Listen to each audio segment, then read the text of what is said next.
Welcome to the channel. మన నేటి అంశాన్ని ప్రారంభిద్దాం. ఒకప్పుడు అడవిలో సింహం ఒకటి ఉండేది. అది చాలా బద్ధకస్తురాలు, కాని చాలా క్రూరమైనది. రోజూ ఏదో ఒక జంతువును వేటాడి తినేది. అడవిలోని జంతువులన్నీ సింహం దాటికి భయపడిపోయేవి. చివరికి అన్ని జంతువులూ కలిసి ఒక ఉపాయం పన్నాయి. వాళ్లు సింహం దగ్గరికి వెళ్లి, రాజా, దయచేసి మమ్మల్ని వేటాడకు. రోజూ ఒక జంతువు నీ దగ్గరికి వస్తుంది, నువ్వు దాన్ని తిను అని కోరాయి. సింహమందుకు అంగీకరించింది. కొన్ని రోజులు గడిచాక ఒక కుందేలు వంతు వచ్చింది. కుందేలు చాలా తెలివైనది. అది మెల్లగా సింహం దగ్గరికి బయలుదేరింది. చాలా ఆలస్యంగా సింహం గుహ దగ్గరికి చేరుకుంది. సింహం చాలా ఆకలిగా ఉంది. కోపంగా కుందేలును అడిగింది, ఏంటి ఇంత ఆలస్యం?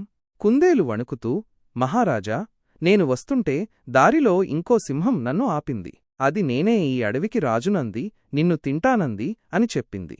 సింహం కోపంతో గర్జిస్తూ, ఏది ఆ సింహం? నాకు చూపించు అని అరిచింది. కుందేలు సింహాన్ని ఒక పాడుబడిన బావి దగ్గరికి తీసుకువెళ్ళింది. అదిగో రాజా, ఆ బావిలో ఉంది అని చెప్పింది. సింహం బావిలోకి తొంగిచూసింది. బావిలో తన ప్రతిబింబం చూసి అదే ఇంకో సింహం అనుకుంది. వెంటనే బావిలోకి దూకింది. అందులో పడిపోయింది. దానితో అడవిలోని జంతువులన్నీ సంతోషంగా జీవించాయి. ఈ కథ మీకు నచ్చినట్లయితే లైక్ చేసి సబ్స్క్రైబ్ చేసుకోండి.